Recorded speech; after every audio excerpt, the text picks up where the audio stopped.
चला जाया करता था। एक शाम की बात है, अशोक खेत से लौट ही रहा था तो उसका ध्यान आम के बगीचे पर गया। क्या बात है, आज कोई आवाज नहीं आ रही है। लगता है आज सेठ कहीं बाहर गया होगा। अशोक बगीचे में झांकने लगा तो उसका ध्यान एक आम पर पड़ा जो बगीचे के बाध पे लटक रहा था। वाह, लगता है वो आम पेड़ से गिरकर बाड़ पर लटका है। मैं निकाल लेता हूँ। अशोक बाध पर चढ़ने लगा और नीचे कूद गया। उसने आम निकाल लिया। अरे चोर, मेरे बगीचे से आम चुरा रहा है। वो सेठ चीखता हुआ उसके पीछे आया। मैंने चोरी नहीं की है सेठ जी। अच्छा, सारे आम झूठ बोल रहे हैं। नहीं सेठ जी, मैंने चोरी नहीं की है। ये आम बाड़ पर लटका था, मैंने तो बस इसे बाड़ से उठाया। ये आम है तो मेरे ही बाग का ना, तूने बिना इसके पैसे दिए इसे उठाया। ये चोरी ही तो हुई। चाहूँ तो अभी पुलिस बुलाकर तुझे गिरफ्तार करवा सकता हूँ। नहीं नहीं नहीं सेठ जी, आप ये आम रख लीजिए, आप मुझे माफ कर दीजिए। हाँ हाँ, निकलो यहाँ से। आइंदा मेरे बगीचे के आसपास भी नहीं दिखना। पैसे वैसे तो होते नहीं हैं और चले आते हैं मुफ्त के आम खाने। अशोक उस बगीचे से आगे बढ़ गया। वो अपने गांव की ओर पहुंचा तो उसने देखा कि वहाँ एक बूढ़ी औरत आम की टोकरी के पास खड़ी थी। अरे बेटा, जरा इस टोकरी को उठाने में मेरी मदद कर दो। अशोक बूढ़ी औरत के पास गया। अरे अम्मा, ये तो बहुत भारी लग रहा है। क्या आप अकेले उसे उठा पाएंगी? हाँ बेटा, अब पेट के लिए इतना तो करना ही होगा। अम्मा, आज आपकी ये टोकरी मैं उठाऊंगा, आप चलिए। मेरी वजह से तुम क्यों कष्ट उठाओगे बेटा? अरे अम्मा, मैं आपके बेटे की तरह हूँ, मुझे उठाने दीजिए। अशोक ने वो टोकरी उठा ली और चलते चलते अम्मा से बातें करने लगा। अम्मा, टोकरी भरी हुई है, क्या आज ज्यादा बिक्री नहीं हुई? नहीं बेटा, आज ग्राहक तो आए थे पर वो इतना मोल भाव कर रहे थे कि मेरा मुद्दल भी ना निकाले।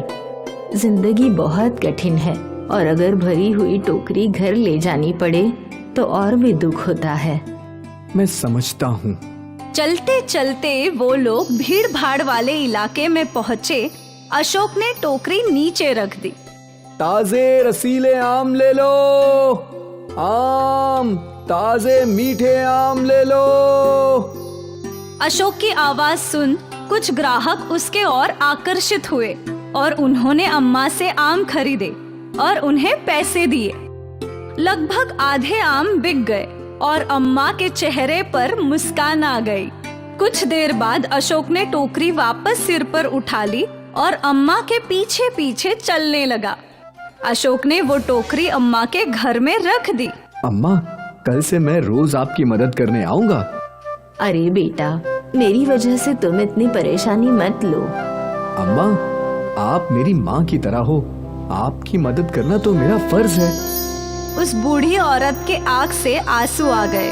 एक तू है जो बिना किसी रिश्ते के मेरी मदद कर रहा है और एक मेरा बेटा है जो अपनी बूढ़ी माँ को बोझ समझकर अपना रिश्ता तोड़ चुका है।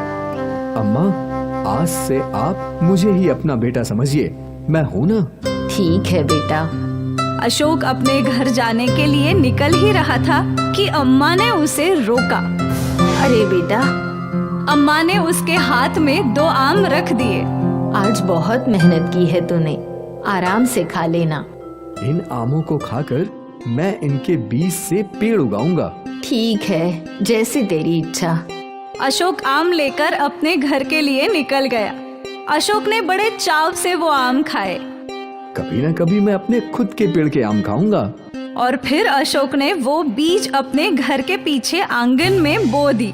अगली सुबह अशोक उठा और जैसे ही वो अपने घर के पीछे गया तो वहाँ आम का एक विशाल पेड़ देखकर वो दंग रह गया।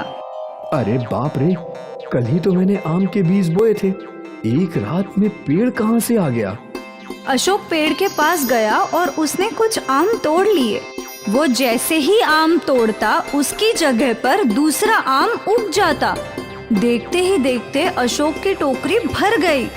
ये आम के पेड़ में जरूर कोई जादू है, मुझे अम्मा से पता लगाना होगा। अशोक अम्मा के घर गया।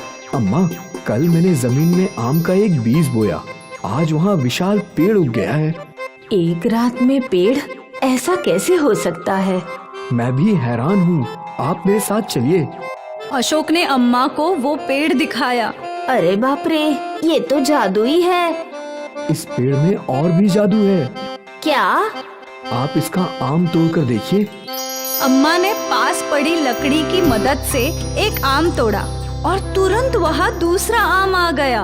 हे भगवान, बेटा ये तेरी अच्छाई का फल है कि भगवान ने तुझे ये जादुई आम का पेड़ दिया है। तेरी सारी परेशानियों का समाधान है ये। बस मेरी नहीं, हमारी, आपकी वजह से मुझे ये पेड़ मिला है। क्या आप हमेशा मेरे साथ रहेंगी, मेरी माँ बनकर? हाँ। अशोक को माँ मिल गई और अम्मा को बेटा। वो लोग सस्ते दाम में अच्छे और रसीले आम बेच रहे थे। इसलिए फिर अम्मा और अशोक ने बाजार में आमों की एक बड़ी दुकान लगाई।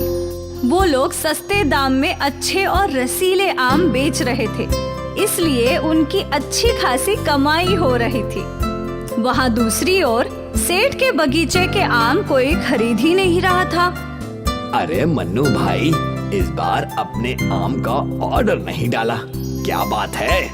मैंने तो पहले ही आम खरीद लिए हैं अशोक से। उसके आम ताजे, रसीले और सबसे बढ़िया बात यह है कि उसके दाम भी कम है। पर मन्नू भाई, मुझे माफ कीजिए सेठ जी, मैं तो अपना मुनाफा ही देखूंगा। सेठ ने जिस अशोक को एक आम के लिए इतना डांटा था, आज वही गरीब अशोक आम का व्यापारी बन चुका था। देखते ही देखते अशोक अमीर बन गया। उसने बड़ा घर और गाड़ी भी खरीद ली।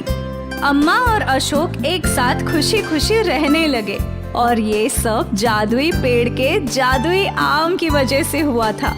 जादुई आम ने अशोक को गरीब से अमीर बना दिया।